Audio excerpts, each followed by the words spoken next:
7 साल पहले एक हॉरिफाइंग डिजास्टर हुआ जिसे कहते हैं डंजन ब्रेक। और उसी दिन मेरे माँ बाप गुजर गए और एक ही झटके में मैंने अपना सब कुछ खो दिया। मैं एक हंटर बनूंगा और इन सभी मॉन्स्टर को मार दूंगा। और अब 7 साल बीत चुके हैं। हमारा एमसी एक ब्रेंच पर बैठा हुआ था और हमारे एमसी को उसके हंटर ट्रेनिंग सेंटर से निकाल दिया गया है। हम इसे हान बुलाएंगे। इसके बाद हम देखते हैं एक आदमी कह रहा होता है, हान शोंगुन, अब तुम्हें ट्रेनिंग सेंटर आने की कोई जरूरत नहीं है। हान कहता है, लेकिन आप किस बारे में बात कर रहे हैं और मुझे इतनी अचानक ही क्यों निकाला जा रहा है। वो आदमी कहता है, देखो मेरी बात ध्यान से सुनो। जो लोग अवेकन हो जाते हैं उन्हें अपनी ट्रेनिंग कंप्लीट करने में सिर्फ कुछ महीने लगते हैं और फिर वो अपना हंटर वाला काम शुरू करते हैं। लेकिन शोंगिन, तुम्हें तो पहले ही 7 साल हो चुके हैं और तुम्हारा टैलेंट तो कचरे से भी ज्यादा कचरा है। और अगर तुम यहीं पर रहे तो हमारे ट्रेनिंग सेंटर की रेपुटेशन मिट्टी में मिल जाएगी। अब देखो यहाँ पे हान के साथ ये दिक्कत थी कि उसने 7 साल ट्रेनिंग करी लेकिन उसके स्टैट्स जो हैं वो बिल्कुल भी नहीं बढ़े। दूसरे हंटर्स के मुकाबले जो कि कुछ महीने ट्रेनिंग करते हैं उनके स्टैट्स बढ़ जाते हैं, इसलिए हान को ट्रेनिंग सेंटर से निकाल दिया गया है। अब हम प्रेजेंट में आते हैं। हान उस ब्रेंच पर बैठा हुआ था और बहुत गुस्सा हो रहा था। तभी एक मम्मी और उसकी बेटी आपस में बातें कर रहे थे। वो मम्मी कहती है, बताओ बेटा तुम्हारे पापा कैसे गुजर गए थे। वो बच्ची कहती है, मैं जानती हूँ मॉम, जब 7 साल पहले मॉन्स्टर ने हमला किया था तब डैडी गुजर गए थे क्योंकि उन्होंने बहुत सारे लोगों की जान बचाई थी। आगे वो लेडी अपनी बच्ची से कहती है, अगर आगे तुम्हें तुम्हारी जिंदगी में कोई भी दिक्कत आती है तो तुम्हें क्या करना चाहिए। वो बच्ची कहती है, हमें स्ट्रॉन्ग होना चाहिए मेरा प्यारा बेटा, बेटी का भी गिव अप मत करना। और इनकी बातों को सुनकर हमारा हान फिर से मोटिवेट हो जाता है और वो उनके पास जाता है और उन्हें ग्रीट करता है और वहाँ से भागते हुए सोच रहा था, ये ठीक है, मैं पिछले 7 सालों से ये झेलते हुए आ रहा हूँ और मैं अब ऐसे ही नहीं रुक सकता, मुझे गिव अप नहीं करना। हान भीगते हुए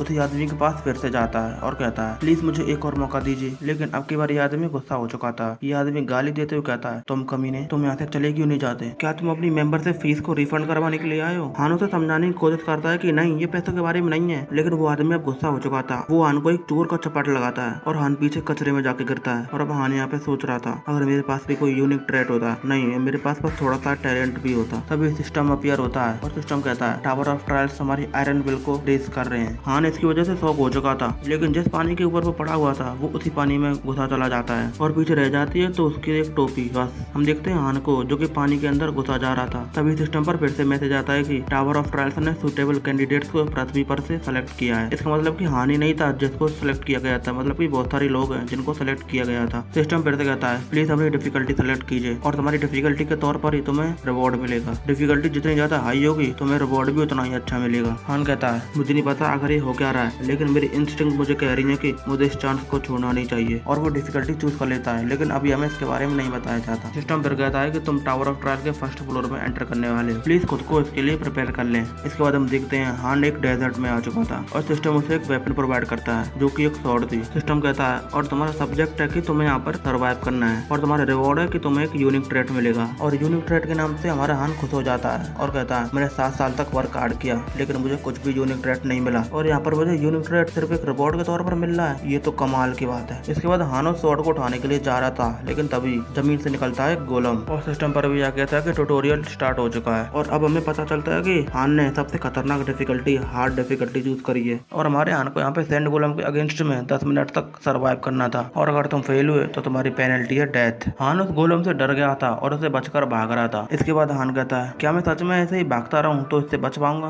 और इस गोलम को देखकर लगता है कि ये बहुत ज्यादा स्लो होगा लेकिन एक्चुअली में ये बहुत ज्यादा फास्ट है और यहाँ पे मैं इस रेत की वजह से ज्यादा भाग भी नहीं सकता और मेरे स्टेमिना को देखते हुए मेरे लिए 9 मिनट तक भागना नामुमकिन है। अब यहाँ पे हान उस गोलम से भागे ही जा रहा था लेकिन तभी उसे अपने 7 साल की जर्नी याद आई कि हर कोई उसे सिर्फ नीचा दिखा रहा था। हान फिर से मोटिवेट हो गया था और हान कहता है, मैंने 7 साल तक हंटर बनने का ट्राई किया और अगर अब थ्योरी की बात आए तो मैं इस बात में कॉन्फिडेंट हूँ कि मैं उन हंटर से ज्यादा ही जानता हूँ जो कि फील्ड पर हंटिंग करते हैं। साथ ही हान कहता है, इस तरह के गोलम जब मूव करना बंद कर देते हैं जब इनका कोर डिस्ट्रॉय हो जाता है। अब इसके लिए हान ऊंची जगह पर जाता है और छलांग मारकर उस गोलम के कोर के पास आ गया था और हान उस गोलम के कोर पर हमला भी करता है लेकिन वो कोर सिर्फ थोड़ा सा ही टूट पाया था। हान जल्दी से दूसरी बार स्ट्राइक करने के लिए जाता है लेकिन तभी वो गोलम हान को पकड़ लेता है, लेकिन फिर भी हान हिम्मत करता है और अपनी तलवार उस गोलम पर फेंक के मारता है और लकीली वो तलवार गोलम के कोर पर लग भी जाती है और वो गोलम डिस्ट्रॉय हो जाता है। और सिस्टम पर भी मैसेज आ गया था कि आपने गोलम को हरा दिया है और इसी के साथ तुम्हारा ट्यूटोरियल कंप्लीट हो गया है। और इस गोलम को हराने के बाद हान बहुत ज्यादा खुश था। तभी सिस्टम पर मैसेज आता है कि आपने फर्स्ट फ्लोर के ट्यूटोरियल को कंप्लीट कर लिया है और तुम्हें रिवॉर्ड के तौर पर एक यूनिक ट्रेट मिलता है और साथ ही 1500 पॉइंट भी मिले थे। अब हान इस चीज को लेकर बहुत ज्यादा खुश था क्योंकि उसने 7 साल तक ट्रेनिंग की लेकिन उसे कुछ भी फल नहीं मिला और अब फाइनली उसने अपनी एक यूनिक स्किल हासिल कर ली है और उसका यूनिक ट्रेट है नेक्रोमेंसी। तभी वो गोलम जहाँ पे मारा था वहाँ पे एक लाल लाल से एक गोला जैसा बनने लगता है। हान अपनी उंगली को उस लाल लाल से गोली से टच करता है। तभी सिस्टम पर मैसेज आता है कि आप गोलम की स्पिरिट को एब्जॉर्ब करना चाहेंगे। हान इसके लिए लिए हाँ करता है। हान के हाँ करते ही वो लाल लाल सी चीज और भी ज्यादा तेजी से इकट्ठा होने लगती है और हान के शरीर के अंदर चली जाती है। और अब सिस्टम पर भी मैसेज आ गया था कि आपने सैंड गोलम की स्पिरिट को एब्जॉर्ब कर लिया है और आपकी प्रोफिशिएंसी 7% से बढ़ गई है। इसके बाद हान कहता है मैं उस स्पिरिट को महसूस कर सकता हूँ। इसका मतलब कि अगर मैं उन्हें एब्जॉर्ब कर लूँ तो मैं उन्हें स्टोर कर सकता हूँ। तभी सिस्टम पर मैसेज आता है कि आपने जिस स्पिरिट को एब्जॉर्ब किया था उसकी वजह से आपके स्टैट परमानेंटली बढ़ गए हैं और तुम्हारी स्ट्रेंथ 3 से बढ़ जाती है और तुम्हारी हेल्थ 2 से बढ़ जाती है। हान कहता है मैं ये फील कर सकता हूँ, मुझे ऐसा लग रहा है कि एनर्जी मेरे पूरे शरीर में बह रही है। क्या मेरे स्टैट्स सच में बढ़ चुके हैं? हान को अभी भी इस बात पर यकीन नहीं हो रहा था क्योंकि उसने पहले 7 साल तक ट्रेनिंग करी लेकिन उसके स्टैट्स कभी नहीं बढ़े और अब हान बहुत ज्यादा खुश था। तभी एक पोर्टल खुल गया था। सिस्टम उसे वेटिंग रूम में जाने को कह रहा था। हान उस पोर्टल में घुस गया था और वो अब वेटिंग रूम में आ गया था। हान के वेटिंग रूम में आते ही उसके सारे चोट अपने आप ही हील हो जाती है। हान को वहाँ पे एक बेड पड़ा हुआ दिखता है। हान उस बेड पे जाता है और चित्त पड़ जाता है और अब हान सोच रहा था आखिरकार अब मैं क्या करूँ, क्या मैं कभी इस टावर से निकल पाऊंगा? तभी सिस्टम फिर से आता है और कहता है कि आप इन फॉलोइंग कमांड्स का यूज कर सकते हैं जैसे कि इन्फो,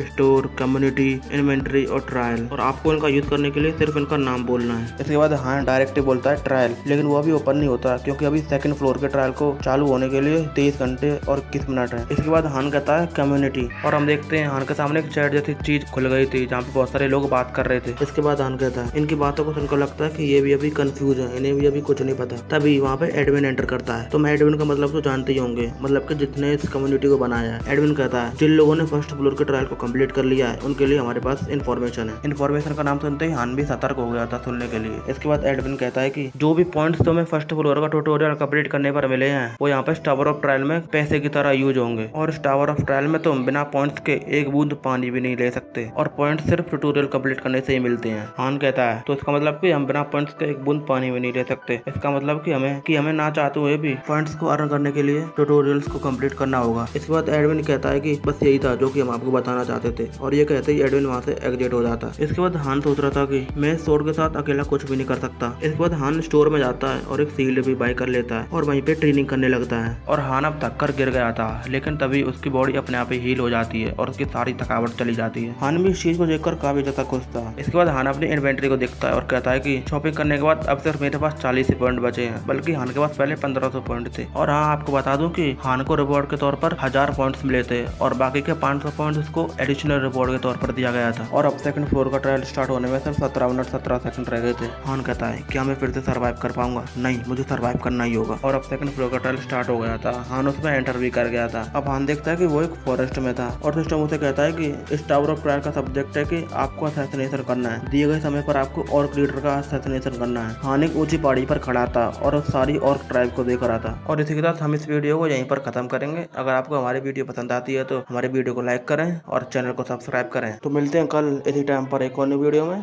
टाटा बाय बाय।